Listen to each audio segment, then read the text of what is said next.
Hi, I'm James Boase. I'm Director of Revenue Assurance here at Telarus. I've been working for Telarus for close to 15 years. I started with carrier sales and came over in the acquisition. I love Telarus and everything that it stands for as the culture goes and what they're trying to do to educate and make our space a safe space for all. I wanted to share a little bit of our story. My oldest, Marie, came out to my wife and I in November of 2020 and informed us that they felt that they were non-binary. I'll let them explain a little bit on that. Go ahead, introduce yourself. I'm Marie. I use they, them pronouns, and like you said, I'm non-binary. I realized I was non-binary about 4 or 5 years ago, actually. And yeah, I stayed in the closet for about 2.5 years, just slowly trying to educate the people around me, especially my family. Just tried to cultivate a place where I felt comfortable coming out. And I don't know, I felt like we reached that moment in 2020, and honestly, living authentically has been the best thing for my mental health I could have ever done. Yeah. When you say it's the best thing for your mental health, what do you mean by that? What struggles were you having before coming out? Well, it was just really stressful. Feeling like I had this big secret, and just feeling like I was being called by the wrong name, the wrong pronouns. I felt like I couldn't present myself the way I wanted to. It was a fight to be able to cut my hair short. Just weird little things like that most people don't get stressed about. But, it was something that took up every single moment of my life. There was just this discomfort just right behind everything, and it wasn't fun. So like I said, Marie came out to us. We were very accepting, very loving. Hopefully you would say that, but anyway, I say that because we've had other people tell us that we handled it very well. Now, if you take it back 5 years ago, I don't know that, and this is a lot attributed to Marie and her, sly way of... You can't, you misgendered. Oh, I did misgender, I apologize.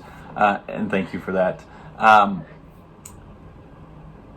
Marie really educated us before coming out to us, and that was very helpful. Because 5 years ago, I understood the LGBTQ community as a choice, and through my education from Marie, as well as after they came out, I started to get to know individuals in the community. I got to know a couple of gay guys that have been married for over 5 years now, and they are my best friends. They're sensational. I love them. Also, just getting to know Marie's story and understanding the way that they feel, and the way that they feel that they have been created and put on this earth. I think that's probably the most. And when you talk about somebody's feelings, those, you can't debate those. That is something that is unique to each individual. You can't. I don't know. I guess I just want to express that, talking to and getting to understand the other person, instead of making an assumption or assuming and putting things that only you understand onto that individual is wrong, and we can't do that. We need to get to know individuals. Yeah, you've become really good at like approaching people with a really open mind, and it's really cool to watch you like interact with like all my queer friends because they all love you. You know, they're like, that's so cool. He wears the rainbow bracelet. He has a rainbow pin. Like, that's so cool. I wish more people were like that. And he's the honorary dad of all my friends.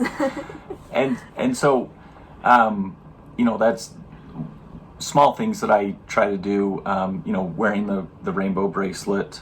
I do wear a pin on my lapel to church, just to let people know that I'm a safe place. You'll probably see my he/him pronouns on my ring central. Those are there to let people know that I'm a safe place for those that feel marginalized. And it's a simple thing to just show your preference of pronouns, and then it's easier for people to respect those pronouns when they meet you for the first time. I think that's one thing that we did a couple of weeks ago. We went to the Pride Festival here in downtown Salt Lake, and that was a lot of fun. First time that they'd held it in 3 years due to COVID, but we went and spent probably 3, 4, 5 hours. Like 5 hours at least. 5 hours down there, and going to the different booths and learning about different things and learning about support groups that are out there. And history, too. And history, that's right, yeah. Yeah. So. It was really cool. You're just always, like, super enthusiastic. He always wants to come to different Pride events and stuff with me. If I'm like, oh, I'm going to go to this protest or whatever, he's like, can I come? And it's really fun.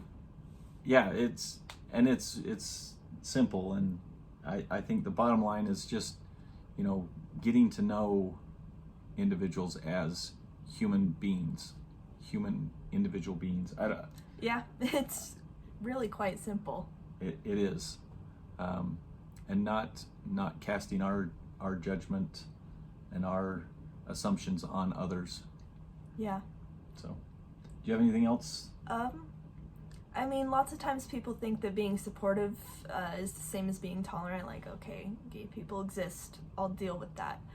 But there's a huge difference between being like that and being enthusiastically supportive and, wanting to learn people's stories and get to know them and support them actively and not just passively be like, okay, I guess I'm okay with that.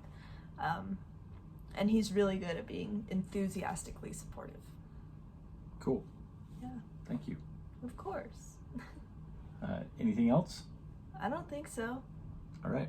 Well, thank you for listening to our experience and our story.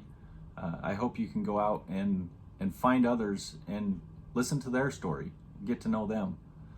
If you have any questions about myself or Marie, I'm available on GLIP, email, phone call, whatever. I'm open to talk and chat.